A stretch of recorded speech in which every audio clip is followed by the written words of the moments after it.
Welcome to Bunny Hugs and Mental Health, the podcast that deals with all things mental health. We talk to professionals, survivors, and loved ones about their sometimes informative, sometimes uplifting, and sometimes tragic stories.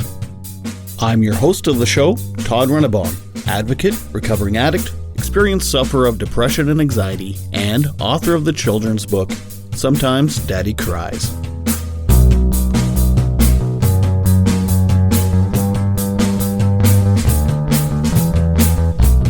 Hello and welcome to another episode of Bunny Hugs and Mental Health. I am your host, Todd Rennebaum. Got another wonderful episode for you today.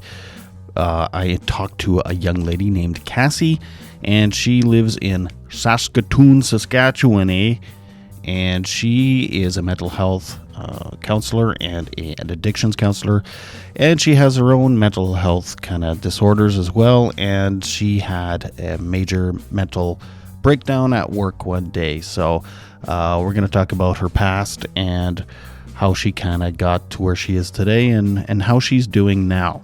But first, I'd like to read a little ditty that was written by JC Dawn. I won't say her last name. I won't say people's last names, just in case. But this was on Facebook, and she was referring to last week's episode with Trash, who has DID, or dissociative identity disorder. She says, "Just when I thought I knew it all, I learned something new. Take a listen to this episode of Bunny Hugs and Mental Health with Todd Rennebaum as the host. Mind-blowing to say the least." She was talking about the episode, not me, I think. And then she shared the episode. So thank you very much, JC, for that. Plus today, just today, I had the lovely Tracy and the lovely Bev stop me and tell me what a great episode that was as well. So thank you so much again, Trash, for taking the time to speak with me. It's apparently a very popular episode, so thank you again. Now, if you're listening to an episode and you'd like to leave a comment or a question or a concern, you can find the podcast on Facebook at Bunny Hugs and Mental Health, Instagram, Bunny Hugs Podcast, and TikTok, Bunny Hugs and Mental Health, I think. If that doesn't work, then try Bunny Hugs Podcast. And if you're listening again, don't forget to rate and review Bunny Hugs and Mental Health on iTunes. Now, before I introduce Cassie, I would just like to talk about the upcoming episodes. I've talked to a lot of really great people in the last little while here. So, next week, I am speaking with Bill. He's from Australia, and he is the Coffin Confessor. That's actually his job. People pay him on their deathbeds to crash their funeral and say things to people that they've wanted to say for years, or to put something in their coffin, or to go to their house and kind of wipe their hard drives on their computer. So yeah, he gets hired by people on their deathbeds to do stuff. But he also just wrote a book called Coffin Confessor, and he talks a lot about he had a rough go at life in his early years, including not knowing his father very well at all, but his father was one of Australia's biggest gangsters and hitmen. So that's a very interesting conversation. I also talked to two people called, well, they're not called this, but this is their names, Jimmy and Charnay. If they sound familiar at all, they are on the very popular Netflix television show Love on the Spectrum. They were married on the show on the second season. They are also from Australia. A lot of people are watching the American season, but there was a couple seasons before that, and they're just as good. So check them out on Netflix. I also spoke with a lovely young lady named Tessa, and she is diagnosed with narcissism. And so we talk about that. We talk about a little bit about her early years, but also just the stigma behind cluster Bs in general, especially narcissism. I also spoke with Angelica. She is a mental health podcaster, and her mental health podcast is Revolutionized Mind. And she at one time was a high-level athlete, played soccer, and we talk about the stresses with that and injuries, and there's a lot of really cool people coming up, so keep listening. Okay, but now for this week, I have Cassie, and I've basically already introduced her, so I will just say without further ado, I give you Cassie. I am a 34-year-old mental health and addictions counselor working in Saskatoon. I work in harm reduction at the moment, which is my biggest passion. And yeah, I don't know. I just want to talk about like being a mental health professional who lives with mental health disorders and had a mental breakdown at work. Yay. I think, like when I first started working in the field, which was just about a year ago, I guess, I started struggling with imposter syndrome like really badly. Just being like, what am I doing here? Oh no, I don't know if I should be here. I should probably be a client. Like, what is this? They're all going to figure out that I'm insane. And totally incapable. And this was kind of like the background dialogue in my head for months. And, it was kind of an internal argument in my head of being like, no, you're okay. You're going to therapy. You're doing your thing. You're going to be all right. We're going to get through it. It's going to be good. You can help people, So yeah, that was kind of just an overwhelming daily experience. And I don't know, I just looked around and I just saw all of these like very capable professionals who were like, they had their shit together. And even if they were like, yeah, I understand what it's like to be in recovery. I understand what it's like to, have mental illness and this and that. They just seem so put together and just so okay. And that was not the experience that I was always having. So I started to feel like maybe I'm just more unhinged than everyone else. But all these other people, they've been in the field for a while? Yeah. Okay. Yeah. Right. So sure. They may have had the same imposter syndrome their first 6 months. Yeah. And like, I'd be the first to tell anyone like, okay, how people appear on the outside is not necessarily indicative of what's actually going on for them, right? Like we all have our battles and our struggles, but yeah, I just got really stuck on this idea that like, maybe I'm just less okay than everyone else, Mm-hmm. Yeah. Here, did you ever have your own therapy session and then like the next day give the same advice? That you were just given? Yeah. Like all the time.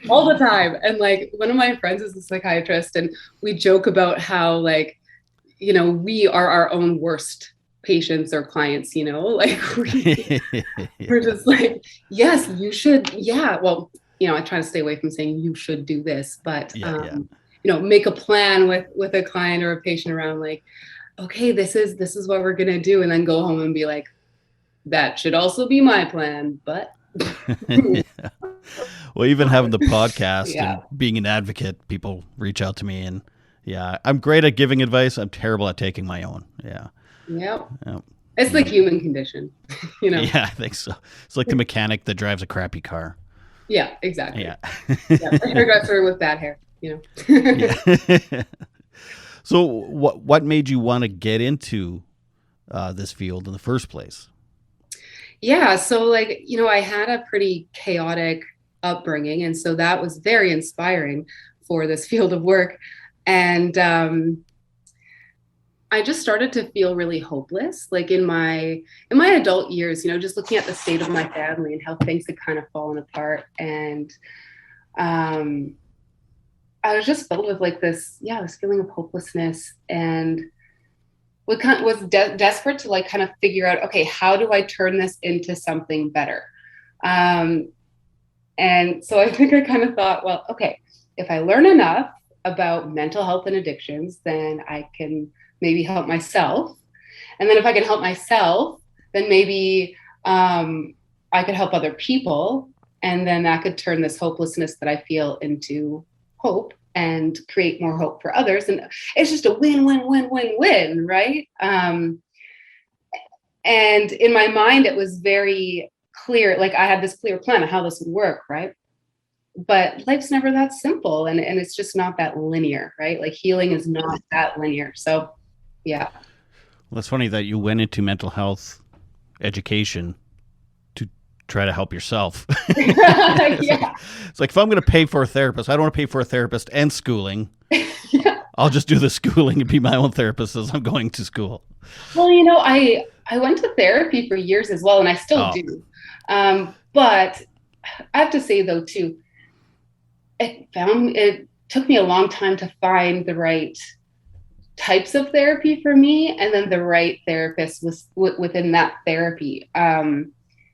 That kind of, yeah, just like fit my, unique needs. We're all like, unique people, and we got to find a good fit for us. And yeah, I went to therapy for years without it having like a huge impact on me. And I think it's because I intellectualize a lot. So I would be like, oh, mm-hmm. yeah, I know that. Yeah, I read that. And that's how I went about my career as well, is like, thirsty for knowledge and did great in school and continue to read and learn and do all these things. But it's different to apply it, especially with trauma, I feel like, because a lot of what a person's experiencing in complex post-traumatic stress disorder or post-traumatic traumatic stress disorder is happening in the body and in the nervous system, right? So all that knowledge wasn't really making like huge changes. It was definitely helpful, absolutely, Mm-hmm. but it wasn't the end all be all. Right. Some of that stuff I find is like you're treating a symptom and not the main factor sometimes. You know what I Yeah. mean? It's Yeah. like, yeah, which is great. I mean, it's great. You got these tools to help you through the symptoms, but sometimes you need to really dive a little deeper and really get into the juicy bits of why the trauma's causing and this, reaction in your body and stuff. So, Yeah. but I'm no professional at all. But I find the same thing. It's like some therapies. It's like it just sounds. Some of it sounds silly to me. It's like Yeah. I'm not doing that. But yeah, Yeah. and then like you said, then within that type of therapy, then you have to find the right therapist, Yeah. and that's tough to do, especially when there's already waiting lists and Yeah. things aren't cheap and Yeah. And it really took, yeah, like a huge part of it is like, privilege and where you're at, like what you can afford and what you have access to, which I think is just such a crime. Like I think that it should be, basic human right that we all have access to whatever kind of therapy that we specifically need. Um, and so, yeah, until I started working in the field and then I had benefits and I was making more money, I couldn't, until then, I couldn't afford to really explore some of those trauma specific therapies because they're really expensive. Like, who can afford $150 an hour? Do you mind me asking what you've been diagnosed with and what caused some of the PTSD and stuff? Yeah. So, okay. So I'll start with like, what kind of caused all of, well, I've been diagnosed with PTSD and, but I recognize myself as having complex post-traumatic stress disorder, which you can't really be diagnosed with because it's not in the DSM-5. And so psychiatrists don't recognize it as a legitimate diagnosis yet. But hopefully that will change in years to come because I'll talk a little bit later about, the difference between complex PTSD and PTSD if we get to that.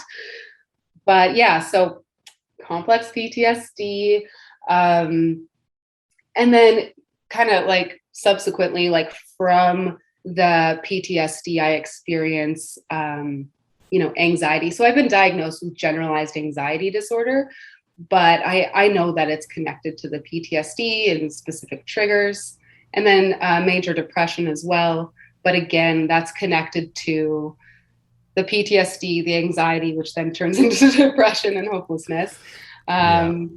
And then recently I was diagnosed with ADHD, which has been really interesting for me to explore and just putting together the pieces, realizing that, wow, a lot of the symptoms that I was experiencing were actually ADHD. And what I thought ADHD was not, what it actually was. And I was experiencing that too. So, yeah. Just this morning I was talking to my ADHD coach. I'm waiting for the assessment. I'm still on the waiting list, but it's weird. It's like the wait list for the assessment is longer than the wait list to get a coach. So they started coaching me without even assessing me yet, which is good though. And I'm finding that type of therapy really beneficial for whatever reason. So it's helping a lot with my anxiety. I've been diagnosed with chronic anxiety, and and so she comes at it from an ADHD perspective, dealing with my anxiety, and it's been, Oh, it's been that's good. cool. Yeah. Yeah, that's awesome. Anyway, this episode's about me now. Well, hey, you're too. Anyway, you were saying. Yeah, so I guess we can kind of backtrack and just look at how did I get this way? And it all started way back at the beginning of my life when I was born. So I grew up feeling like I really didn't belong anywhere. I was born in northern BC, Fort St. John, super north. And my mother was 18 when she gave birth to me after a one-night stand with a 29-year-old guy. And, she went through, a dilemma of like, do I keep the baby? Do I adopt the baby out? My grandpa, her dad, convinced her to keep me and decided that, he would raise me. So I grew up with my grandparents till I was 12. And, it was a little chaotic in the sense that my grandparents came with their own, addiction and mental health issues. Absolutely. And, their relationship was quite unstable. And then every other weekend after the age of 2, my biological mom and my biological father wanted to, have a part of my life. So, and in my biological dad's case, he was getting married. He met my stepmom, and she really wanted me a part of their lives. So every other weekend I was in a different home. I was either at my mom's house, where there was a lot of rage and neglect and all sorts of it was just wild for me because it was very different from my grandparents' house. And then with my biological dad's side, when I would go there, it was just different. It's hard to describe, but it didn't feel like home, right? And then I would be, some weekends out at a Mennonite colony where my stepmom was from with her family. And, there was some creepy things that went on there that I didn't feel comfortable with. And so here I was like a little kid, and I would, amp myself up for, okay, like, where am I going to go this weekend? And I would tell my grandparents, like, I don't want to go. I don't want to go. Don't make me go, please. And they didn't really understand what was going on. And being a kid, I didn't really have the words to describe it. And I was scared to tell them what I was experiencing because I felt a lot of pressure from all adults in my life that, they needed me. And so, I couldn't really say, like, I'm scared of my step grandpa. He tried to drag me into a cellar last time I was there, and I narrowly escaped. And I don't know what he wants to do with me. Like, I'm terrified to go there. I couldn't say, last time I went to my mom's house, she threw a dictionary at me and screamed at me and called me a fucking idiot, or that, I watched her beat the daylights out of my little brother. Like, I couldn't say these things, or that, like, I would watch my stepdad and my mom get in physical altercations, or that my mom just like laid in bed all day and only came out to smoke weed on the front porch and listen to Alanis Morissette, Jagged Little Pill blasted through the stereo, so there was a lot of different things going on there. And So after the age of 12, I ended up moving through, like different family members' homes. There was kind of this episode of time when I was 12, when I lived with my grandparents, where my grandpa had started to grow up. He had this mechanical business, his automotive business on our property. We lived on an acreage, and he had this huge 4-bay garage, and he decided to just leave half of that for his automotive business and take the other 2 bays and just like start this huge grow up with the help of my older sister and her boyfriend, and I had actually just found out that I had an older sister. This was all new. Totally different story. But anyway. Same birth mom? No, same birth dad.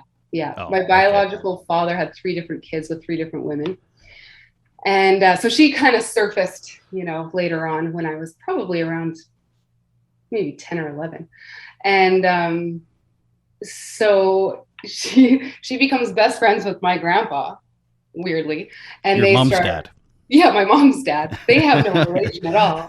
They become best buddies. She actually moves in because she's having problems with her boyfriend. But then they start to grow up together. And then the plants get mites.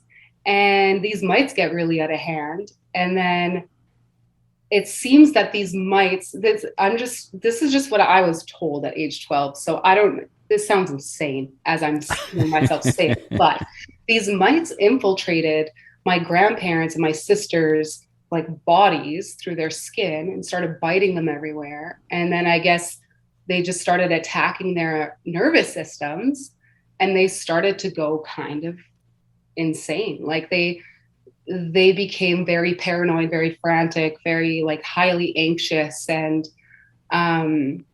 they were worried that I was going to get it, so they pulled me out of school for 3 months.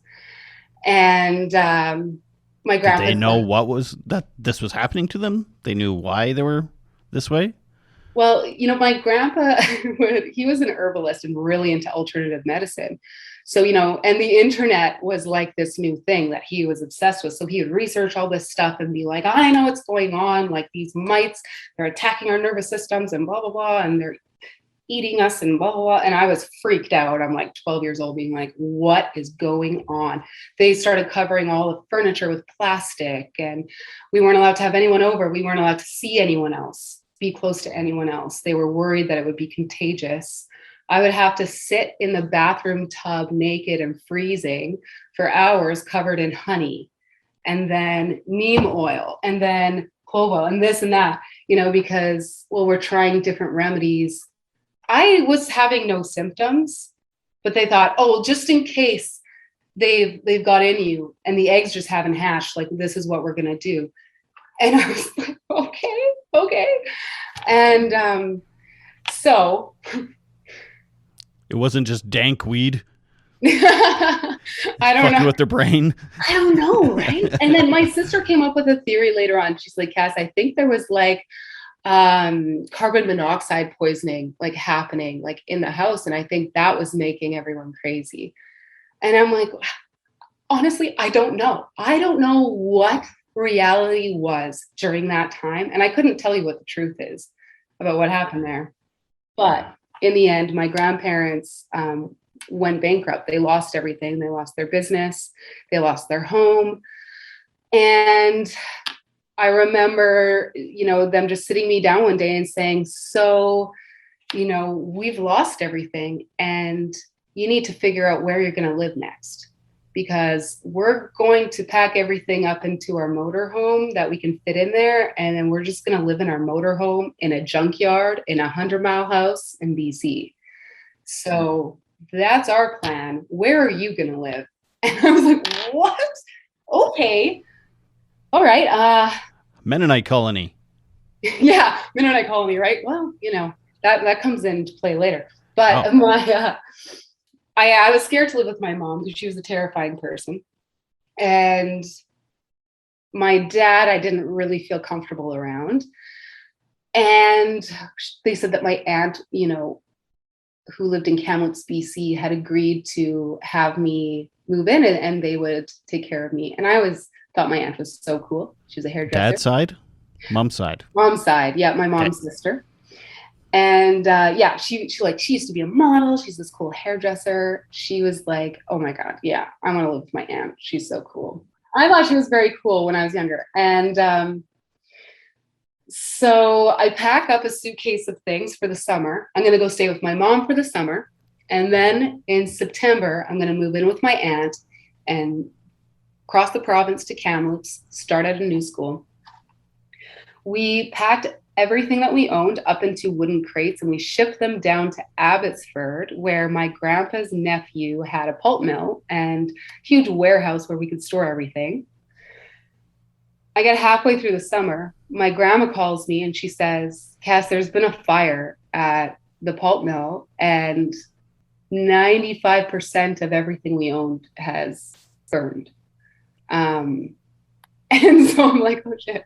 So I have nothing except for what I packed in my suitcase for the summer. And thankfully my mom, at age 12, kind of like I was 12, she forced me to work at Wendy's all summer. She just told them that I was 14 and she was a supervisor there. And so I worked full time all summer and got to Kamloops in the fall. And my aunt is like, yeah, we've made a makeshift bedroom for you in the basement. Anything you need, you're going to have to figure that out yourself. You're not our kid. So, and I was like, well, thank God I worked all summer because, it's one of those ancient houses, old character homes with like, just cement, musty old basement with tons of spiders. And they just put up this like wood paneling and there was this old rickety bed and that was all there was in there. And I had to buy my own bedding. I had to buy a dresser. I had to buy clothes. I didn't have anything. And and then I went through 2 years of just absolute verbal, emotional abuse and her treating me like I was Cinderella. I was there to look after her kids. I was there to clean her house. I was there to do it perfectly, never make a mistake, or else I was a waste of human life.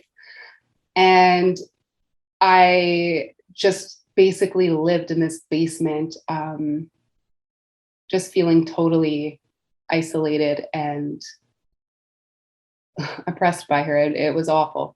And so eventually it got so bad, I started to get really depressed. I called my biological dad and I said, I can't do this anymore. I had just kind of stayed up like most of the night, just being berated by her and her yelling at me and calling me names and telling me how I was going to amount to nothing. And I just called him in tears and I was like, you need to come get me. I can't spend another week in this house. And so he drove down and he picked me up. I just put everything that I could fit into his car. And then we drove the 12 hours back to Fort St. John, BC. Did you make any friends in any of these places? Yeah, I did have like 3 best friends in Kamloops. And they kind of kept me sane as much as possible while I was there.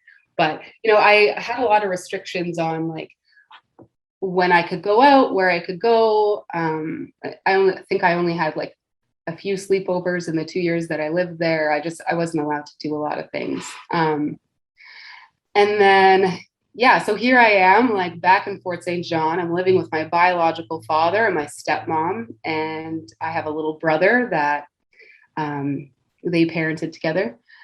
And I started to experience, sexual harassment from my biological father.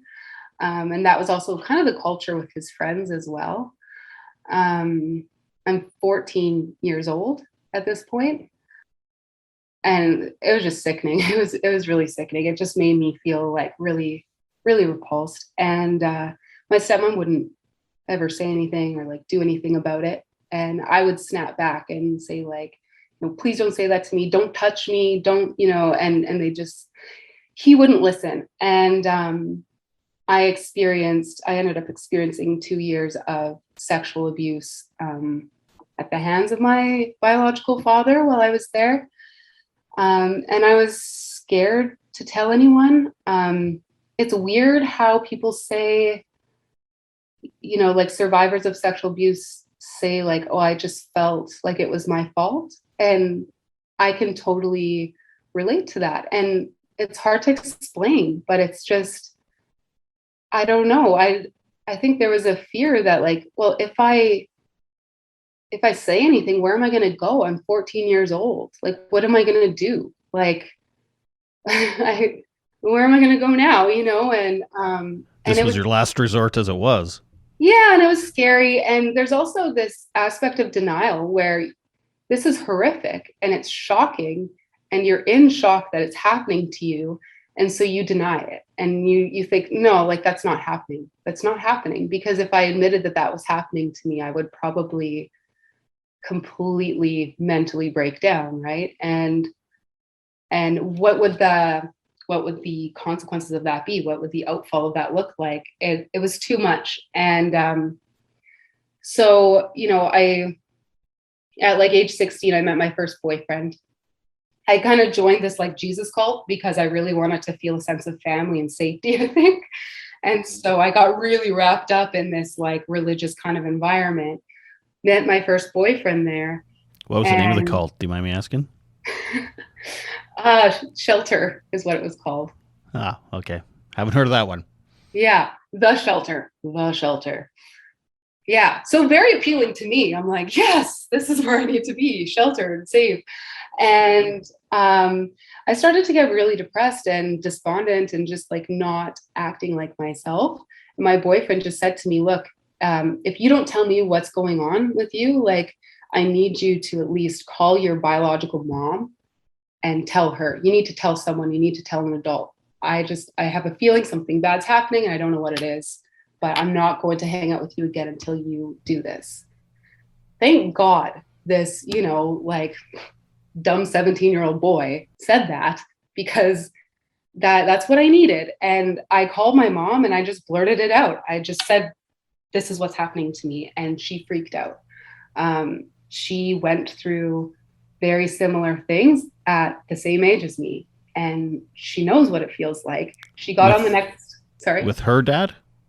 Not with her dad, but with her sister's boyfriend's, I don't know if he was a cousin or uncle or something, but an older man. And yeah, she got on the next Greyhound bus and she came to Fort St. John, and she, as we were on the phone, she was like, don't go back there, go to your friend's house, stay at your best friend's house, and don't leave until I get there.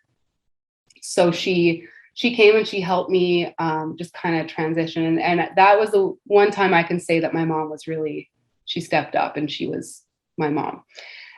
So yeah, I ended up moving out into an apartment with my best friend. And at 16. And I was already working at Booster Juice, like part-time while I was going to high school. But, I asked, okay, can I get full-time hours? So they put me on, I think it was somewhere between 30 and 35 hours a week. And, I didn't have my driver's license. I didn't have a car. I was living in this apartment. I was like walking to my high school every morning, walking from high school to work after school, and then working all night, working on the weekends. I was really busy and just trying to keep myself afloat. And I ended up getting engaged and married quite young to that boyfriend that I was seeing because, well, for one, in the Jesus cult, you have to be married to, have any kind of sexual relations or like have that kind of relationship. So that was a pressure on us. But then also, I think I was just really desperate to feel a part of his family and to feel like, that stability. But yeah, then that marriage lasted for 1.5 years. Then he disclosed that he, met someone else and had fallen in love with them, and he wasn't planning on leaving them. And I was like, okay, bye. And, we kind of left. And that was right after the both of us had moved to Kamloops together. So, kind of ping ponged back and forth from Kamloops to Fort St. John and back. And then I was playing in a lot of bands around this time. I put myself through aesthetic school, but I was very broke. So I ended up homeless for a few months and kind of just couch surfed for a little bit and then ended up crashing in my grandparents' motorhome on the bad side of town. And I was like, well, what am I going to do? Okay, I'm done aesthetic school. I have no money. I'm living in this old motorhome. Were they in the motorhome too still? No, at this point, they had gotten an apartment. Oh, okay. Yeah, and so yeah, the motorhome was just parked in the parking lot of their apartment. It was pretty sketchy, but That I beats a junkyard. oh hey, yeah, they had upgraded, right? So good for them. And yeah, and then I ended up, moving to Alberta and staying with a friend, an old friend from high school, for a few weeks. And this was kind of my escape route out of this, um, the motorhome. And at first it was really great. We were reconnecting. He was tons of fun. We were just having a blast together. He had disclosed to me during that time, like, hey, I'm in love with you, and I've always been in love with you, like from the time we were 15. And I was like, oh, okay. I don't really feel the same way. And like, I hope we can just be friends because like I love having you as a friend, And he's like, yeah, no problem. That's all good. Well, towards the end of my 3 week stay there, he drugged me one night. And yeah, and you can guess what happened next. I just have like a couple of flashes of memory, like coming to while, um, I was being sexually assaulted. And the next He morning, really loved you. I guess so, right? Oh, Like, Jesus. yeah, just sick, just sick. But I woke up the next morning and I was like, that didn't happen. That didn't happen. I just packed my bag and I left and went and stayed with my stepdad in Canmore. And I was like, I didn't think about it. I did not think about it. So, And so you had a stepdad too. Your mom had remarried, yeah, but they were split up. well, okay, so there's many layers. It's Yeah. really complicated. I might need a diagram. Yeah, you only yeah. I should have prepared a diagram for you, but yeah, essentially, like, yeah, my mom remarried, or she got married to my stepdad when I was 4, I think, and then they had 2 boys together. So had 2 younger brothers with them, and then around this time, like right when and I was age 22 at this time when I left Calgary, where I was staying with my friend, and I went to stay with my stepdad. My stepdad was going through a hard time right about then because my mom had just left him for someone else, and my brother had just discovered a bunch of emails on the computer and realized that she had had multiple affairs with multiple men online for the last couple of years. So, and my youngest brother, he has autism, he's on the spectrum, and he also has an intellectual disability. And so it was really hard on him. And my stepdad was working full time and trying to, keep a roof over their heads. So I moved in with them and just kind of helped out there for a while. But yeah, so essentially, like, I started to experience a lot of mental health issues after this. I lived in Canmore for a few years, and around the age of 24 is when, probably maybe 23, 24, I started to experience panic attacks.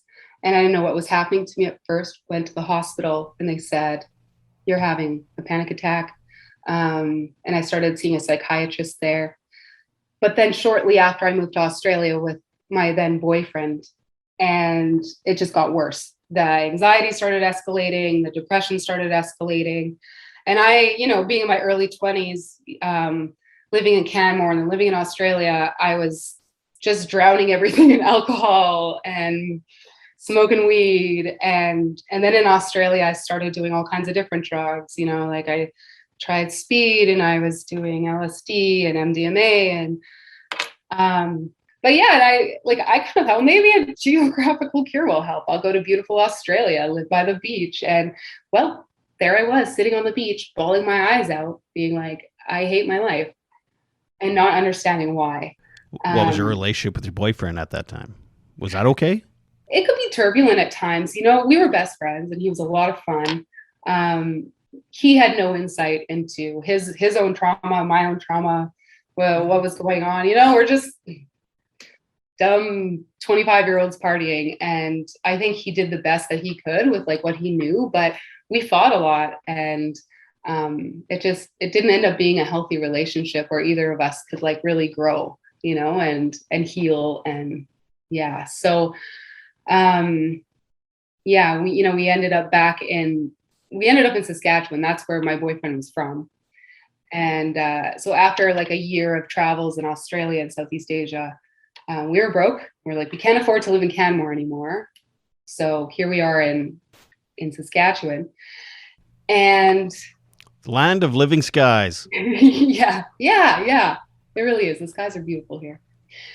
25% of my audience is American, so I'm trying to pump Saskatchewan's tires. Oh, yeah. Saskatchewan, beautiful place.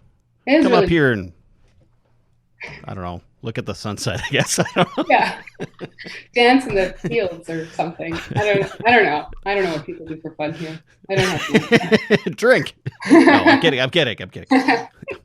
Well, I guess that kind of is. Yeah, I mean, from my perspective, my career, I do see a lot of that. But yeah, same here.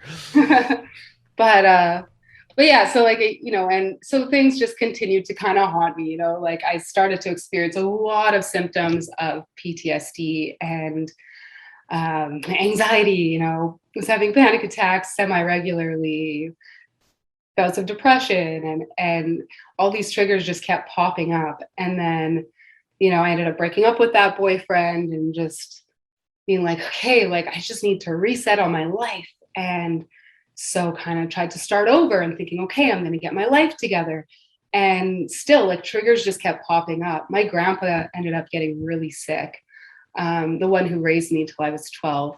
And I had started dating my current husband by that point. So I'm now married, and his name's Cole. And so Cole and I went to BC and we took care of my grandpa for 4 months, and then he passed away. And that was really difficult because he was like the one adult that I ever really, really connected with and felt like love from, really. Mm-hmm. And you didn't get abuse from at all, or yeah, you know, I mean, like he had his own, you know, quirks, right. Yeah. For sure. But you know, like we were very close. And so then after that, I decided to go to school for mental health and addiction. So kind of like I said before, I was like, that's what I need to do. I just need to learn more about mental health, and then I'll be okay, and I can help other people, and grandpa would be proud. And yeah, and I did really well in school. I loved it. I enjoyed it. But I experienced sexual harassment from like an older male classmate during that time as well. So that was really difficult. And then, you know, after I went through school, I was seeing a counselor, through the Saskatoon Sexual Assault Center. And that was really helpful. And I started to face like a lot of like the trauma that I had been through. I started to recognize like, oh yeah, this isn't normal. Like, this really negatively impacted me, and I have had no tools to process any of this stuff. And there's been just a lot of different stuff. So she started to really help me with that. I started to work more specifically on like the trauma aspect of things. And so that's kind of where I was up until this last January, February. I found out that my youngest brother was in jail for a sex crime in Ontario. So this is the one with the learning disability and the autism. Yeah, exactly. And he'd been also like suffering with severe depression and suicidal ideation, and like he has a really hard time with life, you know, and his brain just doesn't understand the world the same way as most of us. And so he has a really hard time, navigating, like moral and social norms. But my stepdad called me and said that, my brother was being released from jail in 2 weeks' time, and that he was essentially going to be homeless if I didn't take him in. And I was in a huge conundrum here because, of course, I have a lot of past sexual trauma. Mm-hmm. And here my brother has been an abuser, a perpetrator of this type of crime. And that was really difficult for me to wrap my mind around. But at the same time, I also really love my little brother, and I know him really well. And I know that he has a hard time understanding things, and he's mentally at a different age than he looks and all of these things. And I didn't want to see him become homeless. I thought maybe if he has the support that he needs, that would be the best option. So we had him come live here, and he stayed here for 4 months before one of my worst fears came to reality, which was that I had a complete mental breakdown of all mental breakdowns, the one that I had always feared might happen. And it happened at work, in my workplace, where I am a mental health professional, in front of my supervisor and my colleagues. And it was awful and humiliating. Why humiliating? People, it happens. Yeah. And this is what I want to talk about, is that I felt such a sense of shame and guilt, especially after, my therapist and psychiatrist recommended that I take a 3-month leave from work. I felt so guilty for the first 2 months. I was just riddled with guilt and shame. And for having a breakdown. Yeah, for having a breakdown, I think I was worried that there's that imposter syndrome kind of voice in my head. Okay, now I've just proved to everyone I'm not capable. I can't do this job.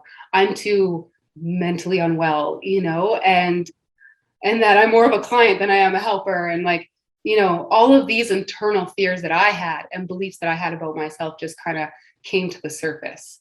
And especially because I had not really, I hadn't heard of, I haven't been in the field that long, right? But I had never heard of one of my colleagues having a mental breakdown, let alone at work, or, dealing with this degree of trauma and dealing with these types of things, and just not being able to just keep working with their clients through it. Right. And so I think there was some shame there where I took that to mean that, well, I just must be inadequate. Yes, yeah. Exactly. But yeah. And then as I was taking this time off work, this sense of dread started to really overwhelm me. And I really started to feel this immense amount of emotional pain rise up in me. And the anxiety got so intense that I was having a difficult time leaving my room for a chunk of time. I was extremely depressed. And I just started to wonder, maybe I'm not supposed to be here. Maybe I'm not meant to live. Maybe this isn't supposed to be happening. And I was having these episodes of just these outrageous panic attacks. And I'd end up crying. And then I'd try to get a hold of my breath, get some air, because I'm starting to get really dizzy, and my hands are starting to become atrophied, and I'm just losing it. I need to breathe. And then as soon as I'd start to breathe, I would just start screaming. And it was just these wild, out of body freak out sessions. And I could not tell you what was happening. I was why is this happening to me? It just got so bad to the point where one day I said to my partner, my then fiance, I was I need to go to the hospital. I'm not okay. I'm feeling really impulsive. I'm feeling like I shouldn't be alive. I I don't see any way out of this. Like I think you need to take me to the hospital. And so he took me there, and that was like the best decision that I could have ever made at that point.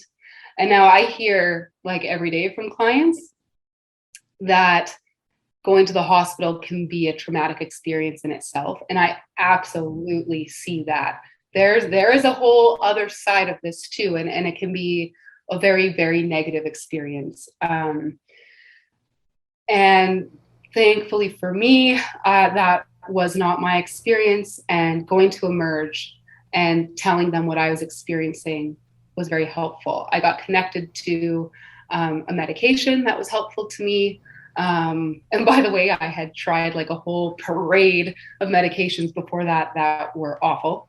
And I found a psychiatrist that was really helpful, a psych nurse that was like just helped me through some of the most difficult weeks of my life. And the types of therapies and therapists that like I really needed to be engaging with and didn't really, hadn't really tried in the past. So it ended up being a really good thing for me. Well, good. Yeah. So that's good that happened. Did you end up at the Dubé Center, or is it right in the hospital? Just in Emerge there in the hospital, and like I don't know, my friend who's a psychiatrist is like, it probably worked out so well because you went at like 1 PM, versus like many of us come to our like complete end of our ropes at like, midnight, 3 AM. And then it's like crazy busy and whatever. I don't know. Maybe that's a part of it. I don't know. Well, that's good. I mean, yeah, it's nice to hear a positive story of someone going to the hospital and getting the help they need, and that. So that's good. Yeah. So that was kind of like a huge shift for me, where I started to make some strides in my recovery and engaging in like a somatic experiencing focused therapy was a huge game changer for me. Sorry, this was just this winter, you're saying? Just this spring. Yeah. Just spring. This spring. Okay. Yeah. So yeah, okay. Yeah. Yeah, I'm interested in the therapy part of it.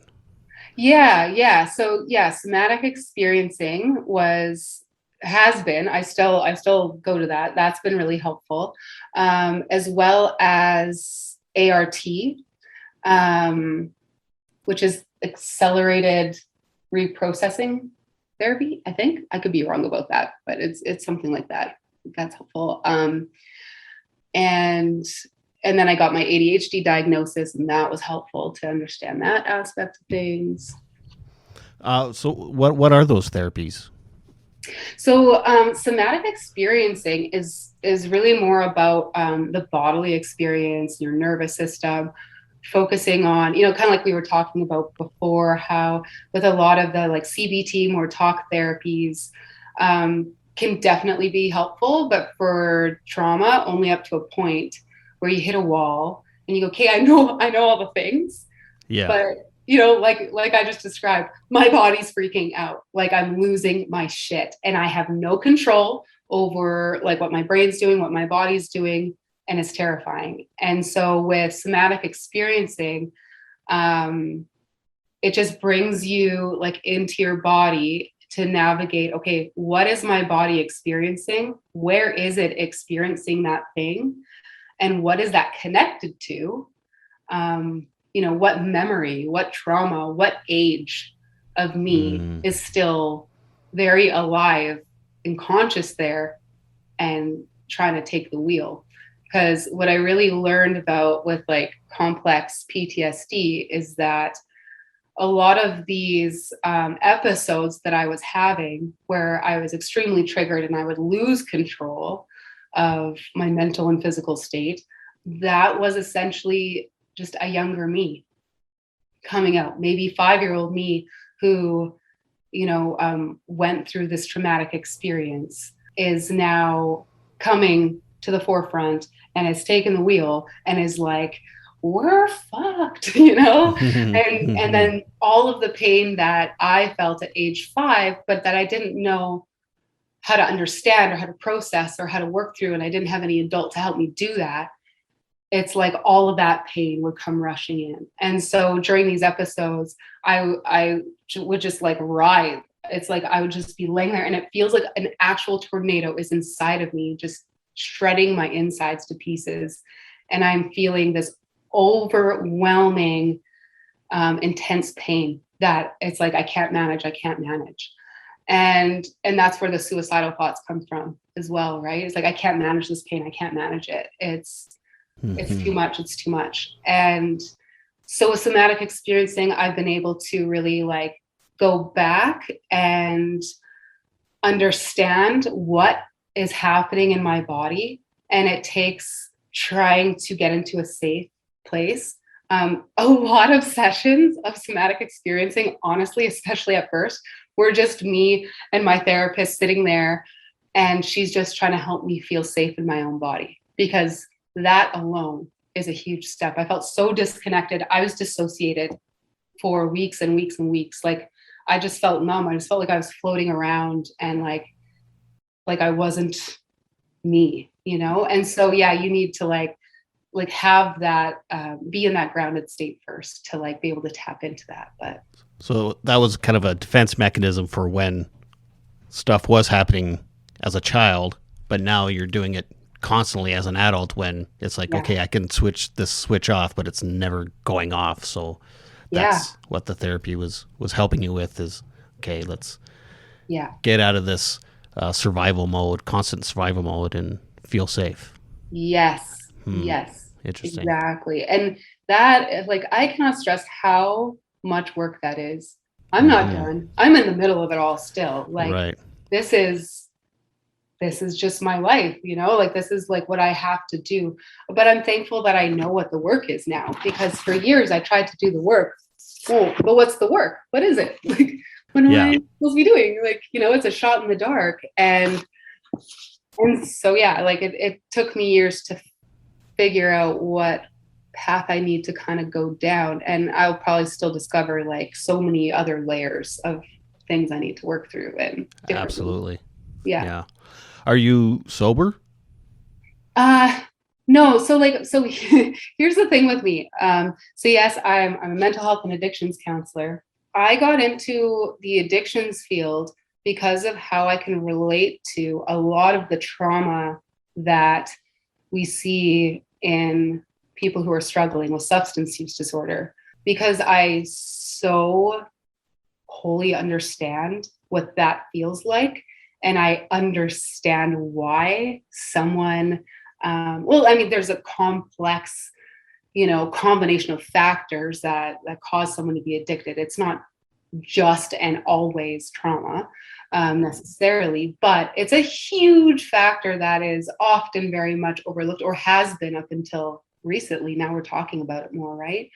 And so I really wanted to be a part of that conversation of like bringing trauma into the forefront and understanding how that can affect how people function in life. Yeah, you can absolutely drink yourself to death because there's too much pain to contain in your body, and you want to not remember the things that happened, and you don't feel okay.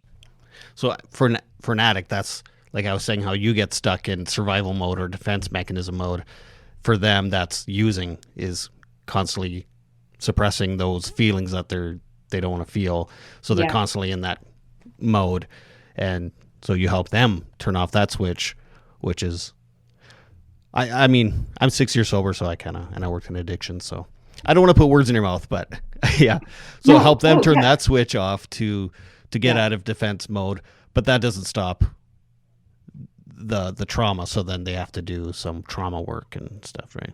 Yeah. Is that right? Okay. Exactly. Yeah. And I mean, even if you don't identify as having PTSD or we understand now that PTSD is so many more things than we used to think. It's not just, watching a car accident, being through a car accident, going to war, right? It's like experiencing emotional neglect as a child can leave you with some complex trauma, some developmental trauma, right? Like we all have our pain, we all have our things, right? And so whether or not someone identifies as like having trauma, there's things to work through. But yeah, so that's what really drew me into the field, as well as growing up with a lot of addiction. I didn't really talk too much there's so many avenues I could go down with my own, childhood and growing up life story. But I watched, many family members' lives be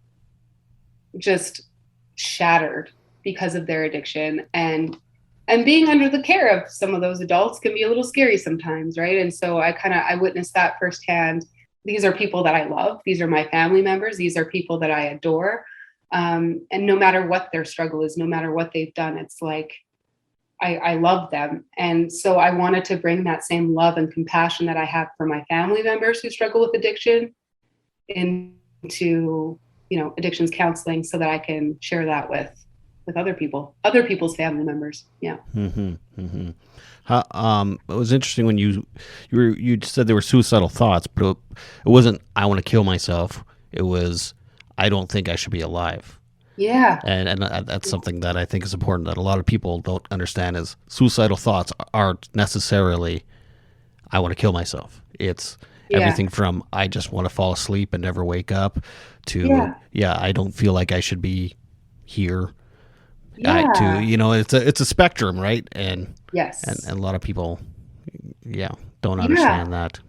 It's so true. I think that's such an important point. Like, a million different people can experience suicidal thoughts a million different ways. We all come with our own story that's 100% unique to us, and so then we're of course going to have our own very unique experience with suicidal thoughts or anxiety or depression. And there are most definitely some patterns that can be found, and we can label it this, label it that, but it's like, it's no two people with suicidal thoughts, have to look the same or like be experiencing the same thing. So it's, and I think, like one thing with complex PTSD and even like ADHD, if a person has that more impulsive trait where they can become quite impulsive, especially in a very like kind of negative mental state,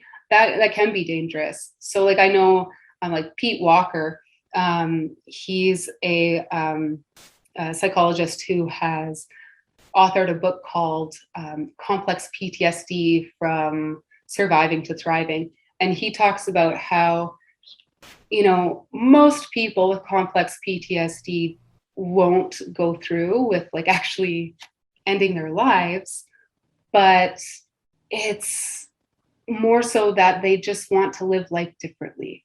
It's like, I don't want to end my life. I just don't want to live life like this, but then if you add some impulsive traits to that, I mean, there is still a risk that someone could be feeling very impulsive in that moment. Maybe you've been spiraling for a long time. It's been a really rough go for the last year, and you go, it's never going to change. There's no hope. Mm-hmm. Find that with the impulsivity, and it can be dangerous. So there's no worse feeling than that feeling of just being stuck where you are in life and hating where you are and just like seeing no way out. And then having that, impulsivity come at you, and then be like, I'm actually kind of scared right now of my own self. Or, it's intense. It's that impulsivity is what scares me personally. I'm just like, I just need to do what I can to. Me too. Yeah, me too.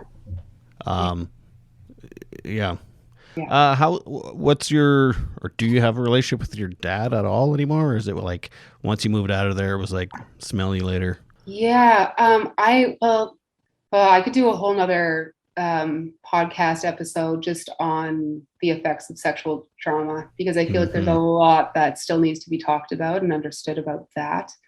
I, in my early 20s, was kind of guilted back into a relationship with him and my stepmom. Good old guilt. Yeah. And, I just grew up being like, well, you just got to do what they want you to do. And I just, it's been a long journey of just like finding myself and like doing what I need to do for me, what's best for me. And so there was a handful of years there where I tried my best to engage with them again, and it always felt awful. And I am the queen of being able to fake it. I'm awesome at just being like, yeah, everything's great. Like, oh, I'm having a blast. It's fabulous. But I would go home and I would go through weeks of anxiety, panic attacks, depression, not okay. And so, yeah, over the last 2 years working with my Saskatoon sexual assault counselor, that has been a game changer for me because she's helped me to really, okay, for one, believe myself, because it is so deeply programmed into me just to deny my own suffering and to not believe my own reality, because Gaslight yourself. I was gaslit so much growing up by so many different adults. And even with my biological father, my stepmom basically just shoved it under the rug and was like, no, it's not a big deal. That's not a thing. No. And my biological dad's family, that was the same response. That didn't happen. You're lying, right? And so it's hard for me it's like a daily practice to believe myself in every little different way in life.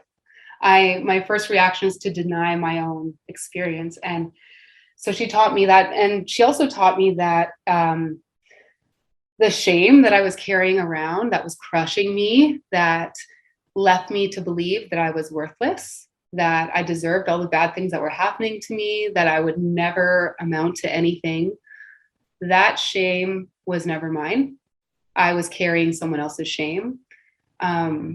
When I was sexually assaulted, that was those men unloading their shame onto me and trying to get me to carry it for them. And I did.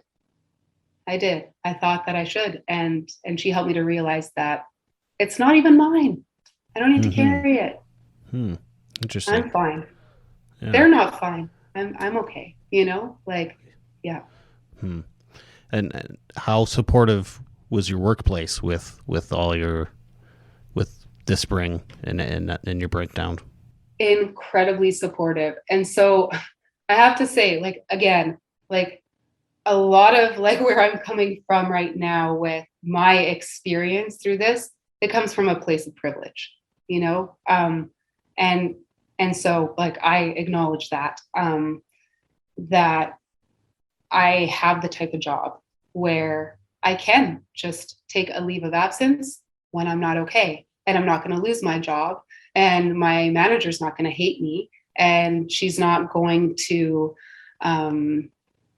guilt trip me and be passive aggressive or it's been amazing to have the support from all angles, to have a loving, caring, supportive partner who helps me through my worst episodes, my worst days with so much patience and compassion. The friends that I have, that they understand and they don't give up on me. It's I very, very lucky. And every day I see how so many people, that's not their experience. Right. And that's very humbling to me. Yeah. Mm-hmm. Yeah. It was strange. I went to Pine Lodge for treatment. Yeah. It was a real eye opener how much support I had, really, compared to other people. It was some people are going home back to their husbands who are going to beat the shit out of them, and they're hooked to meth while their spouse is here trying to get help. And it was just oh, okay, no, I am privileged and I should be very grateful, and I should really, I have a responsibility to take this opportunity because not everybody gets it. So yeah.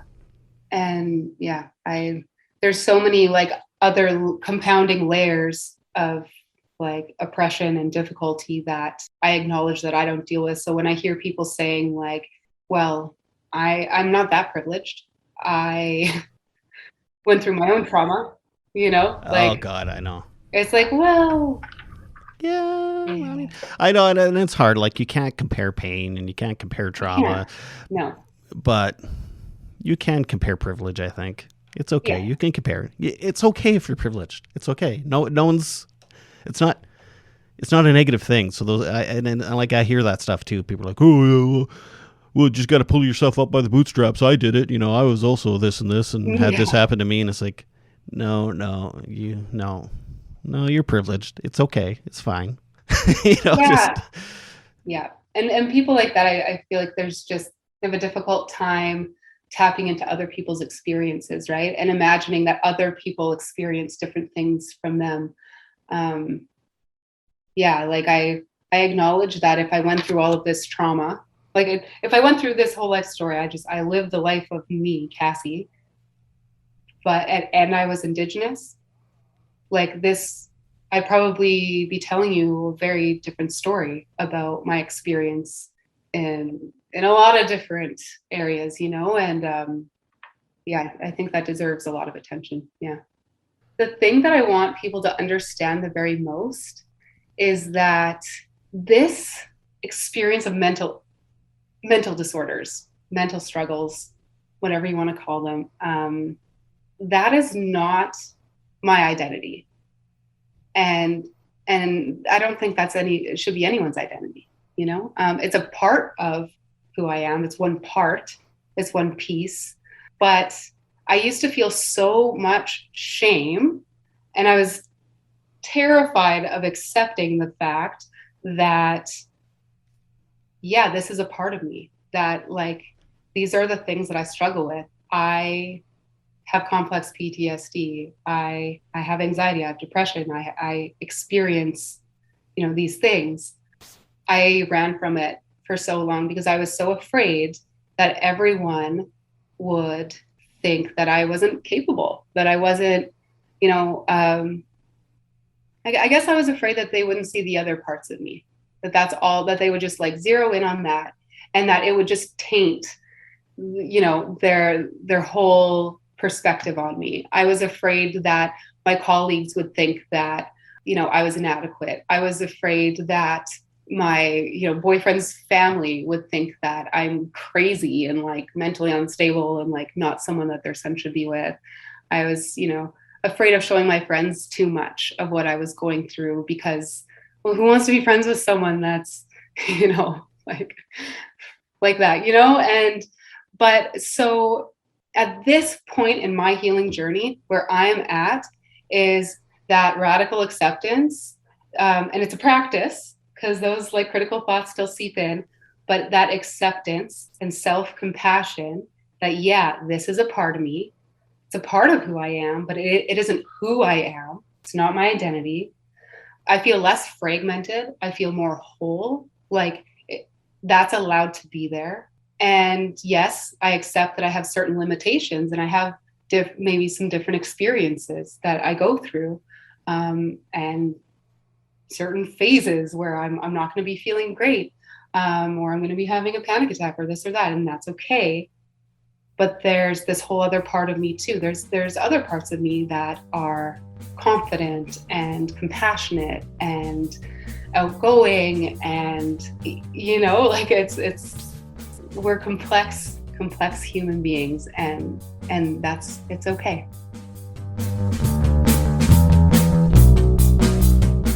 Thank you so much for that, Cassie. You are I very much appreciate you being on the episode, but I also very much appreciate that you work in addictions and mental health, and just being able to have your life experience help others. So thank you so much for this, and keep up the good work, and I hope you're feeling well. So thank you. Now next week I am talking with Bill. He's the coffin confessor guy, and I'm telling you, he's got a wacky story, man. He's a very interesting dude, and there's even going to be a movie based on him, and I believe it's Marlon Wayans playing him. And I think there's also a reality TV show that's going to be coming out in Australia, kind of following him around doing his coffin confessing stuff. So, super interesting guy. Thank you, everyone, for listening. Thank you so much for sharing and commenting. And don't forget to make your beds and take your meds. Bye.